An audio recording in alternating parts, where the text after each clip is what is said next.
Ce ticket to teach autour de la question de savoir si tout est politique dans les jeux. Oui. Très bonne question. D'ailleurs, j'ai laissé mon téléphone allumé parce qu'on ne sait jamais, peut-être que je serai interrompu, parce que là, il cherche un nouveau Premier ministre. Je sais. C'était sûr. C'était... T'as fait même déjà dû la faire. Ouais, je la fais relativement souvent. Oui.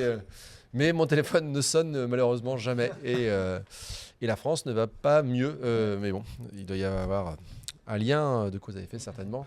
Ouais, tout est politique. C'est vrai que c'est un sujet qui s'intègre assez facilement dans l'actualité qui nous entoure. Mais de façon générale, j'ai presque envie de dire que ça va être un sujet qui peut vivre de façon saisonnière et régulière, parce que je pense que de tout temps, la question du jeu et de la politique se sont posées.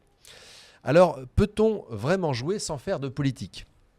La question peut sembler incongrue. Après tout, jouer, n'est-ce pas précisément s'arracher au sérieux du monde, oublier les conflits et les institutions pour entrer dans une parenthèse close par des règles qui sont choisies ? Alors, d'entrée de jeu, ici, je vais affirmer que comme tout objet culturel, un jeu n'est jamais neutre. All art is propaganda. C'est George Orwell qui écrivait ça. Et effectivement, par ses règles, le jeu, par son univers, les interactions qu'il va susciter, le jeu va véhiculer des représentations du monde et des manières de vivre ensemble. Et si, au fond, chaque partie jouée était déjà un geste politique, qu'on le veuille ou non, quel que soit le jeu auquel on joue. Alors, étymologiquement, la politique naît de la police. Et ça fera un lien avec la chronique de la semaine passée sur l'osium. La police, la cité grecque, espace commun régi par des lois. Aristote y voyait la condition même de l'être humain. Il parlait du zoon, ou zoon, mais je crois qu'on dit zoon en grec, le zoon politikon, l'animal politique. De son côté, Paul Ricoeur, plus récemment évidemment, nous rappelait que toute narration, et le jeu en est une, participe à la construction du sens collectif. Les règles d'un jeu, comme celles d'une cité, définissent ce qui compte, ce qui ne compte pas, ce qui est possible, ce qui est interdit. Derrière un plateau se cache déjà un ordre du monde. Catan, les colons de Catan supposent que des territoires vierges soient colonisés. Dans Brass Birmingham, ou toute la collection Brass, cela célèbre le progrès industriel sans que l'on mobilise les coûts sociaux ou les coûts industriels qui sont sous-jacents. Le game design n'est pas simplement une affaire de technique, il porte toujours une idéologie implicite, quel que soit le sujet, quel que soit le jeu. Une étude récente par Gudwenger et al. En 2024 le montre très bien. Certains jeux nous font incarner un président démocrate, comme dans Democracy, n'importe lequel, mais on peut prendre le 4. D'autres, un dictateur. Je pense à un jeu comme Tropico. D'autres encore, un simple fonctionnaire d'un régime autoritaire dans l'excellent Papers, Please. Les règles et les rôles et les dilemmes qu'ils mettent en scène configurent des visions très différentes de ce que signifie faire de la politique. Je vous livre une petite anecdote. La semaine dernière, j'ai rencontré 2 charmantes collègues avec lesquelles nous avons travaillé dans le cadre de la chaire Normandie pour la paix, donc une chaire qui s'appelle Mémoire et avenir de la paix. Nous avons évoqué l'idée de concevoir un jeu sur la paix. Et ce projet m'a fait naître une réflexion, parce qu'il existe des centaines, voire des milliers de jeux sur la guerre, mais si peu sur la fabrique très complexe de la paix. Et ce n'est pas un hasard. Notre temps pense la guerre, la raconte, la modélise.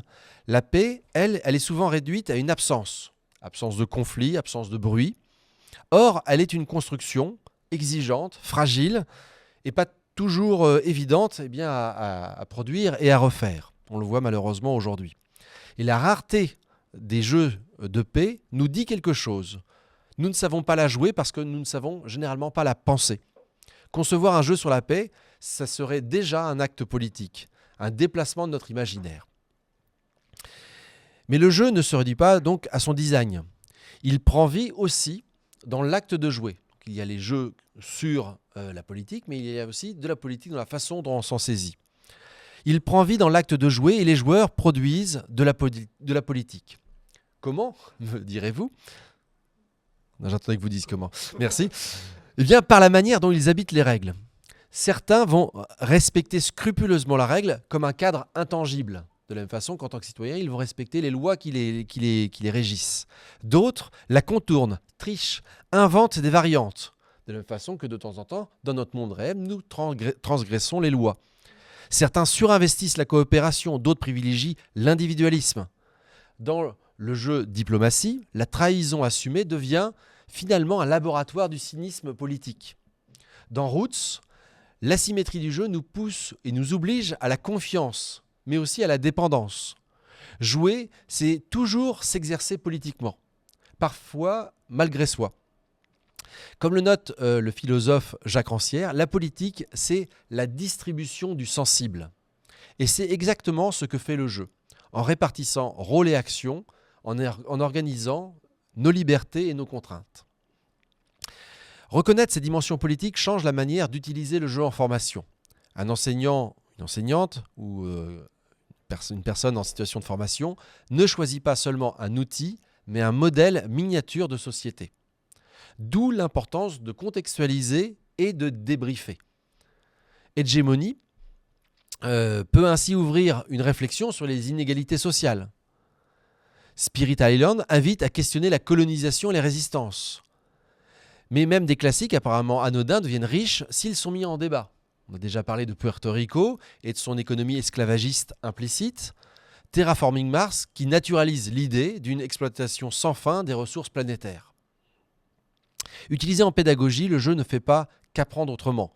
Il devient ainsi un outil critique qui met au jour les implicites idéologiques et nous invite à réfléchir sur nos manières de jouer ensemble, donc à nos manières de faire société. Alors en conclusion, je redirai donc que tout jeu est politique, aucun jeu n'est jamais neutre, et ce à double titre, par son design qui véhicule une vision du monde, et par les pratiques des joueurs qui révèlent et mettent en acte les manières de vivre ensemble. En jouant donc, pour conclure, nous ne faisons plus que nous divertir, nous nous entraînons à être des citoyens, à négocier des règles, à éprouver la liberté sous contrainte.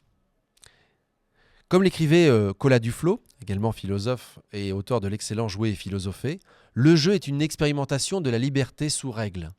Le jeu est l'expérimentation de la liberté sous règle. On ne joue jamais seulement un jeu, on joue toujours aussi avec le monde. Et je reviens donc à John Huizinga, à qui je laisse le dernier mot. La culture humaine, disait-il, s'est déployée dans et comme un jeu. Et là où Aristote voyait la naissance de l'homme civilisé dans son agir politique, eh bien, je le croiserai avec Huizinga qui le voyait dans son être ludique.